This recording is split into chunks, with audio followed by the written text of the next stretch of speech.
And we are live. Welcome, mystery and thriller fans, to our pre-Halloween reading extravaganza. And we are kicking off today with the extraordinary Cheryl Head, here to give us the inside scoop on her brand new book based on her own family's history, Time's Undoing. Cheryl, welcome to Mystery and Thriller Mavens. Tell us about this book.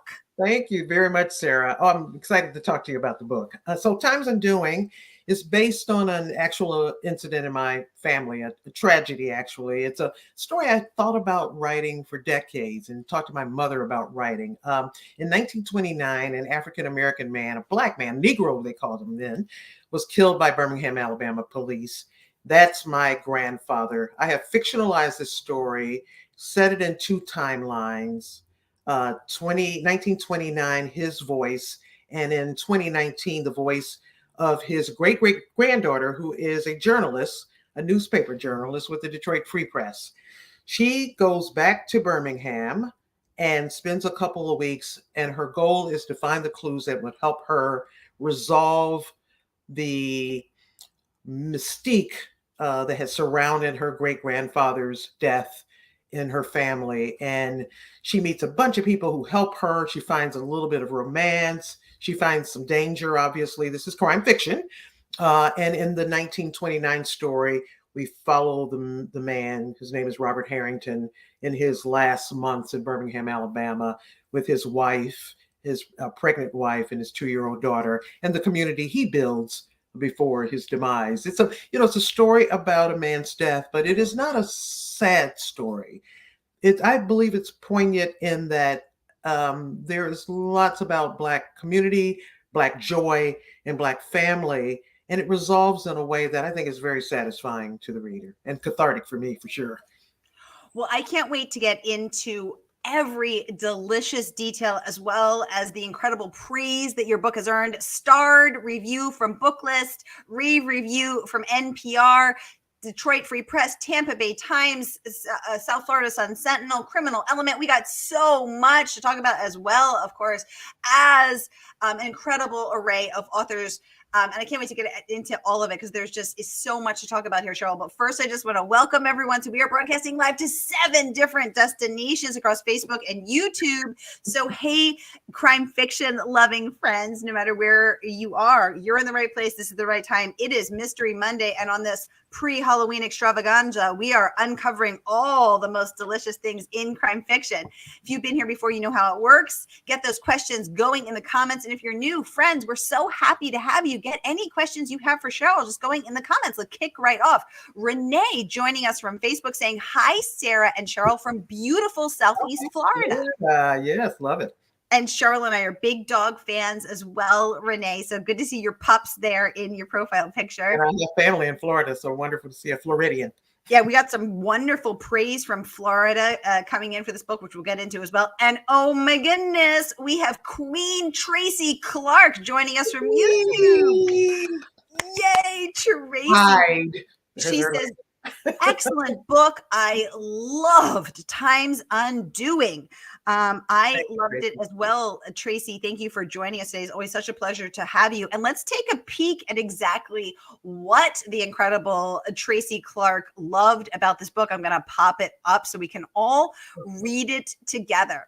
She says, Cheryl Head's Time's Undoing is truly mesmerizing. What a first-rate melding of painful past and hopeful future, told by a master storyteller who gives readers a visceral look at the human cost of hate and fear, and both heart and wings to redemptive peace. You won't be able to put it down.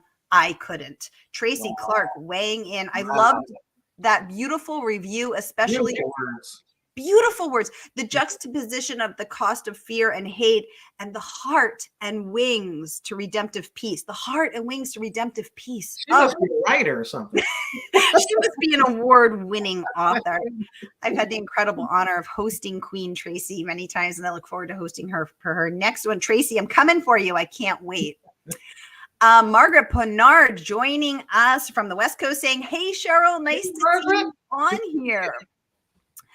Renee saying, Cheryl, you're a new author to me. It is nice to meet you. Nice to meet you, Renee. And she's saying, wow, about that praise. Wow, indeed. So, Cheryl, when you set out to, well, let's back up. How long did it take you to write this book? It took about a year. I was compelled to write it after the murder of George Floyd. My mom was 96 years old, and I talked about writing it for a long time, but I didn't think I had enough detail to write a book of this kind. But after the George Floyd murder, I thought now is the time to tell this story, to maybe make a juxtaposition about what's happening now and what was happening in the 20s and in Jim Crow, Alabama.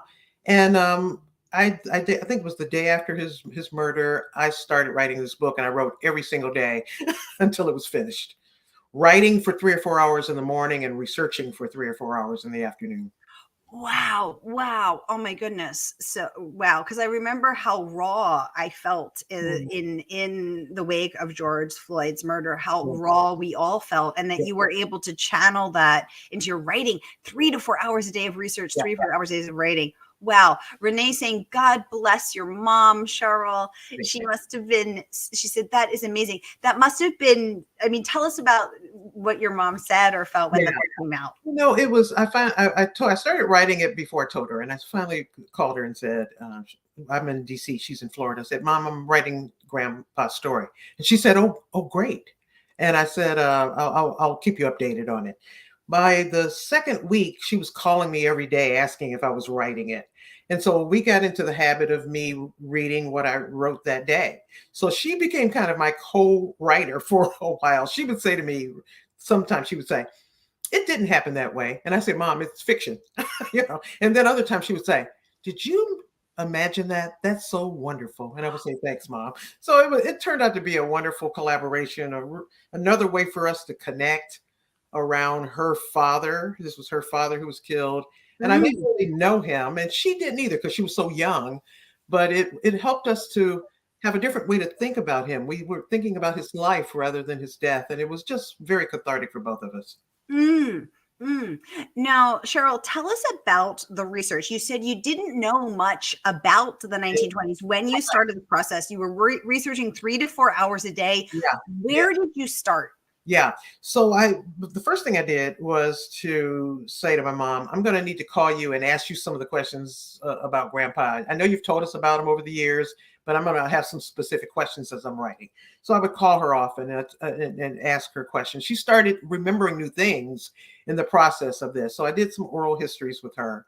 Then I spent a lot of times on ancestry.com, because when you're writing historical fiction, I really want to do honor to the era and to the times. And so I steeped myself in newspapers about what 1929 was like in America, in the world, in Birmingham, Alabama. So I was going through newspapers.com, and they have a partnership with ancestry.com, and literally looking at dozens of newspapers in any given week. I think I overall looked at 300 newspapers, thousands of pages of newspapers. I would keyword in my grandfather's name, and there were 75,000 Robert Harringtons. Sometimes I'd have a glass of wine. This is daunting. Looked at a lot of maps, read a lot of books about Birmingham's Jim Crow era, spent time on the Southern Poverty Law Center's website, spent time on the Birmingham Civil Rights Institute website.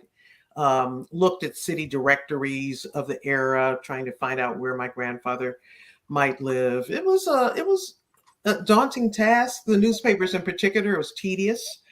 And my protagonist in the contemporary timeline is doing the same thing. So a couple of times I thought, wow, our work is in parallel, So it was worth the effort, though, because I found some documents my family never had. So it was the research was very productive, very meticulous, very mundane a lot of the times, but I found documents we didn't have before.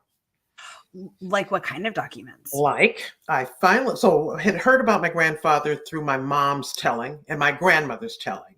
And because there were Black people in 1929, they were worried about the Klan's involvement in his death. And so they talked about it in whispers always in the family. Nobody really sat down and had extensive conversation about it, but they would talk about him and his life. And my mother over the years would get more and more information, as I did from her over the years. So when I'm starting to look through the newspapers, I finally come across a Robert Harrington reference in the St. Petersburg, Florida Times, St. Petersburg Times, Renee. And I found a 1-inch by 1-inch article, and its headline said, "Local Negro Killed by Birmingham, Alabama Police." And it turned out to be about my grandfather. So it didn't have a lot of detail, but more detail than I ever had. Gave his address, said he had been killed by a police officer. The story to the Times, the St. Pete Times, had been called in by the St. Petersburg police chief for some reason. It said my grandfather had been resisting arrest.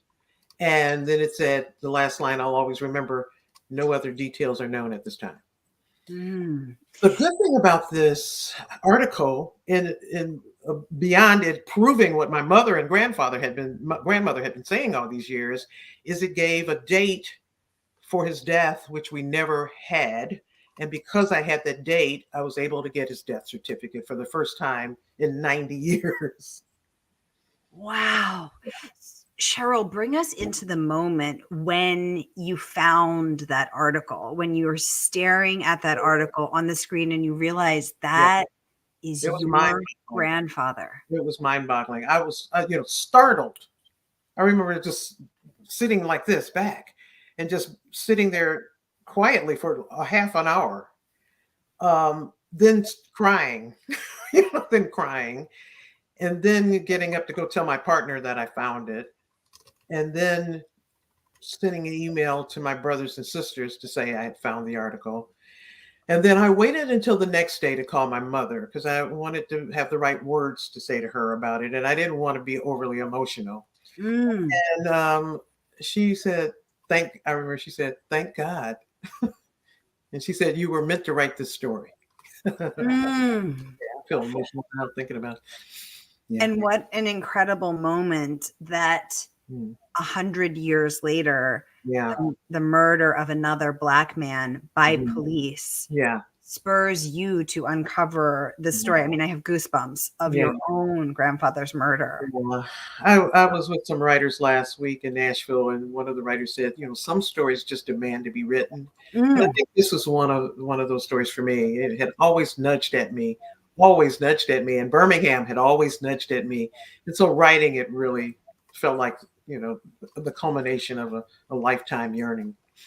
Oh my goodness. Well, we are all with you in this moment.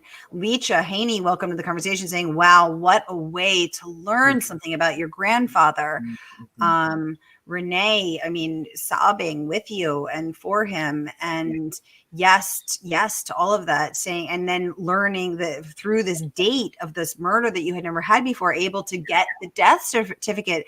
Renee saying, what an incredible moment. Yeah, and an incredible resource. I found the exact location of his death. There was some details that were very hard to read about the extent of his gunshot wounds. I found out my grandmother was the actual informant, which means she had to go to the police department. A 19-year-old Negro woman had the guts to go to the police department to say, "You've killed my husband," and to report it to him. Otherwise, it would not be in the record, So, it opened up another part of the world for me to have those documents, and it certainly impacted the writing, and especially the 1929 timeline, which was flowing from my imagination and my research. But I had a different sense of my grandfather through the process because I'd always thought about him only in terms of his death. But the story gave me an opportunity to think about him in terms of the life he lived. Even though he was killed at 28, he was a young man. He lived a rich life. Wow. Renee saying, do you feel like you managed to get to know him through the absolutely did. There were times when I thought my granddad was nudging me in the right direction and giving me help on the story, without a doubt. And so I do think I got to know him. I mean, I think I was listening. I'm writing the story and I'm listening to every sign from the universe, every nudge, every idea that would pop in my head. And I think I did get to know him in a way that I never would have if I hadn't written this book. Cheryl, can you bring us into one of those moments, one of those sacred mystical nudges? Yeah. Okay. So I write I write the scene of his death in this book. It is one that I did not write in sequence. I wrote the book in sequence, except for that. I knew where that chapter was going to lie. But I wanted to be able to prepare myself for the writing of it. And I really wanted to give myself freely to it. And so I remember asking for granddad's help. It was a morning. I write better in the morning. It was quiet. I put myself in the right frame of mind to do it, to go back and fill it in. And I just let it literally flowed from my fingers. I was just letting my fingers write it, and I was just there to help with the process. And I think it turned out to be a really beautiful chapter that inculcates, how his feelings at the time, but also kind of the spiritual aspect of that moment and of about his spirit going to heaven. It gave me tingles to write it. I don't think I changed a word of that chapter after I wrote it. Maybe a couple of tweaks, but the substance was there. Oh, that's so beautiful, Cheryl. Thank you for bringing us into that moment. Renee's wondering, but how do you clear your mind to listen to your characters? And that's such a thoughtful question, Renee, because when you are trying to write, you have so many thoughts. Yeah, I write better in the morning. I'm a really early riser. I often sit, if I can, I have dogs, that. So if the dogs will let me, I often sit quietly for 15 or 20 minutes and just reflect on what I have to do in the day and be open to what comes to mind. Sometimes I wake up singing. I know that sometimes I have a song in my mind, I'll wake up singing. So those times, because it's happened to me before where characters will speak to me, I'm really open and receptive to what I can hear from my characters. And it almost always happens if I do it that way. Almost always. Sometimes I don't actually hear the voice, but I'll get an idea that moves me to the next step in the writing. Oh, I love that. I love that. Now, you did choose to fictionalize this story. So Leisha would like to know, who was your hardest character to write about, and why was that? Great question, Leisha. That was a great question. Actually, the hardest character to write about was the contemporary character, because she is totally a fictional character. I wanted to have this young journalist, African-American journalist, stand in for me, to ask the questions and to do the investigation. But I didn't know who she was. As I wrote her, I learned more about her. She's not me, but I came to really respect her and to like her. She's brave and she's courageous and tenacious. And I thought to myself, who would really follow this story? I wanted that contemporary section to be a way to make the story accessible to younger readers, ones who might look at Black Lives Matter and think, what an interesting contemporary phenomenon, but not to know that this is based on decades and decades of other kinds of cases similar to the ones they're seeing now. And so Megan is her name, Megan McKenzie, grew to be a character I was very fond of, but they were often, I'm not 28, so I was going like, I wonder if 28-year-olds do this. Say that. Fortunately, I have a nice broad range of family and friends who I could call and ask, sensitivity readers and advisors, and I'm going like, what does hookup really mean? So, but she became a tough character to write, but I really grew to love her, and I think she's symbolic of these young people who are engaged in the world in a way that makes them active in the world. They're not passively watching the world go by. They're engaged, they're activists, they're trying to make a difference in all manner of things, issues that assault us now in the 21st century. So I grew to love her. Oh, I love that. Thank you so much for the great question, Lisa. Thank you for the lovely answer, Cheryl. And I want to get into some of this amazing other, some of the additional praise that your book has earned, Cheryl, because it's been such a pleasure to see the wonderful reviews from other writers, including Wanda Morris. Let's take a look at her book. I mean, at her review, because her last book took place in the 1960s. Historical fiction as well, yes. Yeah, and so let's take a peek all together so we can read her wonderful words of praise as well. I'm going to pop it up so we can all see it. She said Cheryl's novel Times Undoing is a searing and utterly disturbing look at life for the ancestors and what it meant to be Black and stay alive in the Jim Crow South. But it also a hopeful and endearing story of love, loss, and the protection of our most precious commodity, a family's history. I really love that. She goes on to say, this book will resonate with anyone who's ever looked at an old family photograph or listened to a story passed down through the generations and wondered, what if? Yeah, so Wanda's brilliant, a brilliant writer. Speaking of photographs, Tell us. I had one. The only one I have of my grandfather. It's on his wedding day. So it's my grandmother and my grandfather sitting side by side in their finery. And I kept that photograph next to me as I was writing every day to look at his face and to glimpse him. But I also was able to convince the designers at Dutton to kind of infuse his face into the cover. And so when you look at the book cover, there's a space there that is kind of a superimposition of his face from that photograph on the cover of the book. And a lot of people don't notice it until they know that. I noticed it, but I didn't know it was your grandfather. How special. It was very kind of them to let me do that. Did you ask them for that, or they surprised you with it? What was it like? They gave me this beautiful abstract cover, and I said, well, that's only one part of the story. Can we somehow involve my grandfather in it? And they came up with this way to do it. Oh my gosh. I mean, that must have meant so much to you and your mom, your 96-year-old mom. God bless her. That's just so wonderful. Renee saying, how lovely. Absolutely. Now, did Wanda know about that when she said that? She had the advanced reader copy, so she probably saw it in the cover. I don't think I actually told her that, but maybe I don't remember if we had that conversation.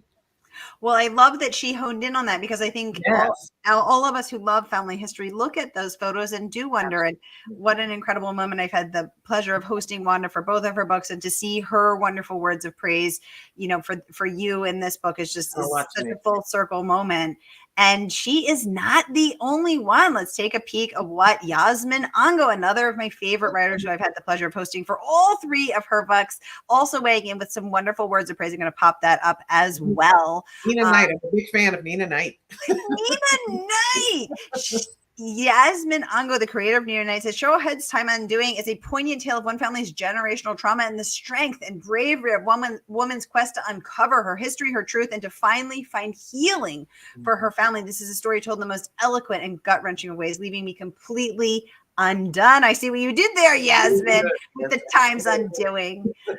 Well, y'all, I have great news. The book is available today, and is available now, and you can order it today from our favorite woman-owned independent bookstore. That is, of course, Murder by the Book. So whether you're watching with us on YouTube or Facebook, here is that link. So click and pre-order so that you can immerse yourself in the wonderful world that Cheryl Head has created for us. 1929, and juxtaposed with 2019, based on her grandfather's true story, and a completely fictional modern day character that is not Cheryl. She wants us all to know. Oh my goodness. Well, there has been so many incredible praise from so many wonderful readers, but there's also been so much praise from the media. So let's take a peek of the Alabama. Oh, thank you for all the hearts on Facebook, you guys. Alabama Public Radio saying this is a novel, smooth, highly readable, and convincing. I feel like I'm listening to smooth jazz as I'm reading that. But I love that. And also the Tampa Bay Times, for our friends in Florida. Let's take a peek at that. They said that you paint a vibrant picture of present day Birmingham, and also bring praising your ability to bring rich detail to the everyday lives of your characters in 1929, deeming this book an absorbing mystery and a moving lesson in Black history. I absolutely love that. And that was a wonderful, wonderful review. It's so wonderful to see your work honored and to see it really, really resonate with people. Booklist awarding you the starred review, which you have so earned. Thank you. Rating that your gift brought your gift for strong women protagonists and suspense to this tale about a young Black female journalist, vivid and affecting. So, Cheryl, let's talk about that. What do you think is the secret to creating a vivid character? Well, for this book, and my Charlie Mack books as well, I really want to put myself in the shoes of my characters. Mm, I think detail about who they are. We are all, each of us, a unique footprint. mm, I think the vividness comes through our quirkiness, our habits, our language, the way mm. we see the world. I think crime fiction writers see the world in a different way. We're a little bit weird, but we see the world in a different way. You know this. We're great observers, and so when I write a character, a central character, I really want to give him or her these little idiosyncrasies, these little unique markers that make them stand out from make them stand out in a way that you think of the reader will think, oh, I never even thought about that. Oh yeah, I guess people do that, don't they? That kind of thing. For writing Robert, it was really just being kind of open and accessible to the spiritual vibes I got all during the process of writing this book. But I filled the background with all the details that I found in my research about what the city was like in those days. Mm, It was a booming economy because of the steel and iron industry, cobblestone streets, lots of brick, mm, lots of steam. I set the research aside when I wrote, but I immersed myself in it, and I mm. always had a visual picture of it in my head as I wrote about it. Uh, the little segregated communities where Black people lived, because it was Jim Crow era. There was very little mixing of Black and white folks outside of the business they might have to do with each other. Uh, Mm. and I wanted to paint that as robust and colorful and intricate and complex and endearing and rich. And I think I did that with food, descriptions of food and meals. And my grandfather was a carpenter. And so I have sections where I spend time really describing him working with wood and his relationship with wood. It was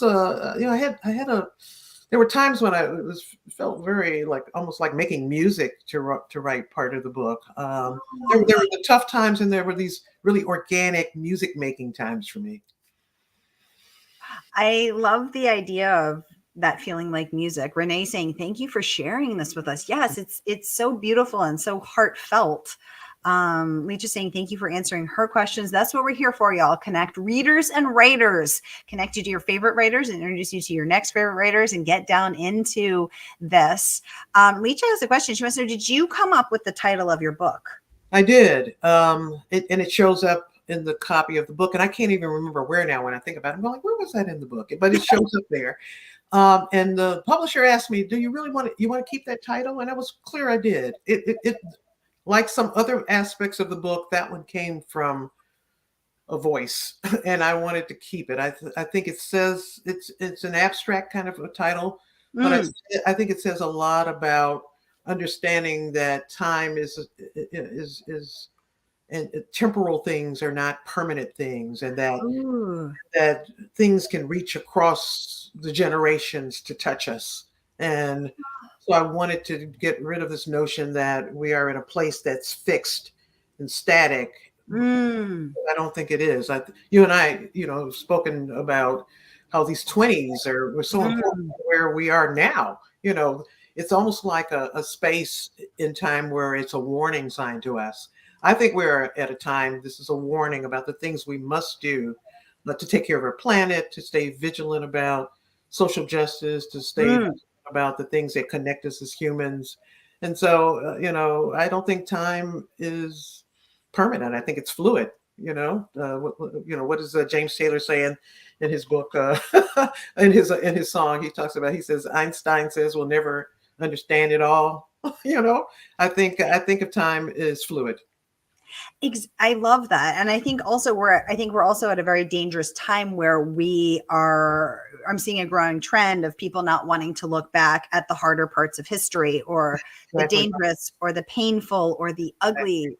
And we must. And we must, because we if we don't look back, we'll never do better going forward. And we must. and understand what the implications of ignoring things are, and that's why we can't ban books. We have to have all our stories available because they add to the rich tapestry of our information about our world and our universe and our human connection to each other, I think. Oh, Cheryl, that's beautifully said. Just beautifully said. Thank you so much. John, welcome to the conversation, joining us from Northeast Ohio. John, right. I'm an Ohio University alum, John. Yay! Ohio's in the house. Welcome to the conversation. Renee saying, thank you so much for sharing with us, Cheryl. This is just so beautifully said. And I just want to remind you guys, the book is out now, and you are not going to want to miss Time's Undoing. So no matter where you're watching from, Facebook or YouTube, click and grab your copy of the book, because you're not going to want to miss out on this. Leach is saying, yes, I agree. We must look back and find out what has happened. We must, because we'll never do better going forward otherwise. And we must do better going forward. Right. So here is that link to order, whether you're on Facebook or YouTube. You're going to want to get your hands on Time's Undoing, y'all. We are out of time. Time is flying when you're having fun. We are undone time. But I just want to say, Cheryl, thank you so much for coming on and sharing this with us. Your reviews in NPR, Oprah Daily, the South Florida Sun Sentinel. I mean, the list just goes on, and I put them all in the comments so that we can. Oh, we have one more. Teresa joining us from YouTube saying, Robert is such a strong, unforgettable character. Beautifully said. And a tribute to Cheryl's, the depth of your research, Cheryl, and the thoughtfulness of your character creation, making him unforgettable for readers. I love that. Sarah, I'm so unhappy that I haven't talked to you before. You're a great interviewer, and this was a wonderful opportunity to share my thoughts about the book. Thank you. Well, it has been my pleasure and my honor. Leisha saying, thank you so much for sharing about your book, Cheryl. This sounds like a very good read. Yes, Leisha, exactly. And Cheryl, what a pleasure and an honor to finally get to host you. I'm so thrilled. You guys, Cheryl is also a television producer, a television writer. And she also has a modern day series that she shares, that she writes as well. So you'll want to check out all of these. As well as the incredible praise from Kristen Harmel, Kate Quinn, Eleanor Shearer, Kelly Garrett, Naomi Hirahara, Alex Segura, Abby Collette. Love her cozy series. I've gotten to host her. Fiona Davis. I mean, the list just goes on, as well as the incredible Sean Cosby. And his wonderful words describing this book as harrowing yet beautiful into the heart of darkness. I loved that as well. To take a peek at this, that beats in the center of the American experience, a tour de force. What a perfect note to end on. Nice. Cheryl Head, thank you for writing this beautiful, powerful, poignant book. Thank you for coming on to talk with us about this. And Sarah, please come back as soon as your next book is out. I sure will, Sarah. Thank you. So great to meet you at last. Oh, I'm so happy to host you. Y'all, that is a wrap. Leach is saying, so very nice to meet you, Cheryl. God bless you and your family. Leach, always a pleasure to have you. Teresa, thank you, saying thank you for this time, for your time and for this interview. Teresa, thank you for joining us from YouTube. So great to have you. Y'all, I'll be back tonight with Lee Child and Tess Gerritsen at 7 and 8 p.m. Eastern. You're not going to want to miss that. Cheryl kicking us off with this incredible pre-Halloween extravaganza. That's a wrap for now.